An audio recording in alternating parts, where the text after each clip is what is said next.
រឿងនិទានការផ្លាស់ប្ដូរនៅក្នុងភូមិជនជាអ្នកនៅក្នុងភូមិដ៏ស្រស់ស្អាតមួយឈ្មោះថាភូមិជនជាអ្នក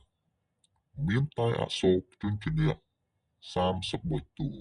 រស់នៅក្នុងផ្ទះជួរដូចជាតួកខកខងរហូតដល់អរាល់ព្រឹកពួកគេនាំគ្នាដើរលេងសរសេរប្រយោគនិងជួយកុមារសូត្រអក្សរថ្ងៃមួយអក្សរថ្មីមួយឈ្មោះថាកកចង់ចូលមករស់នៅក្នុងភូមិនេះតែអក្សរខ្លះដូចជាចនិងឆ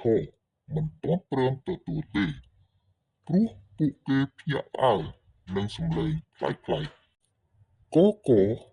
សួរទៅម្ចាស់ភូមិអក្សរអថាសូមអភ័យទោសលោកអក្សរអខ្ញុំចង់បានកន្លែងក្នុងភូមិដើម្បីរួមចំណែកជួយកុមារសិក្សាភាសាខ្មែរ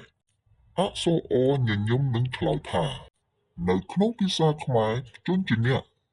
គឺសំខាន់ណាស់បើអ្នកចង់ស្នាក់នៅទីនេះអ្នកត្រូវរៀនពីគោលការណ៍នៃសូរនិងស្រៈជាមុនកកបានខិតខំរៀនរយៈពេលជាច្រើនថ្ងៃនៅជុំបញ្ចប់អក្សរទាំងអស់ទទួលយកគាត់ជាសមាជិកថ្មីហើយស្រៈក៏នាំគ្នាធ្វើពិធីបុណ្យស្វាគមន៍ចាប់ពីថ្ងៃនោះមកភូមិជនជាអ្នកកាន់តែសម្បូរបែបជនជាអ្នកទាំងអស់នៅជាមួយគ្នាដោយសន្តិភាពនិងជួយកុមារយល់ដឹងពីភាសាខ្មែរច្បាស់លាស់ជាងមុនសារៈសំខាន់ពីរឿងជនជាអ្នកគឺជាមូលដ្ឋាននៃភាសាខ្មែរសាមគ្គីភាពនាំឲ្យមានការសិក្សាដែលរីកចម្រើន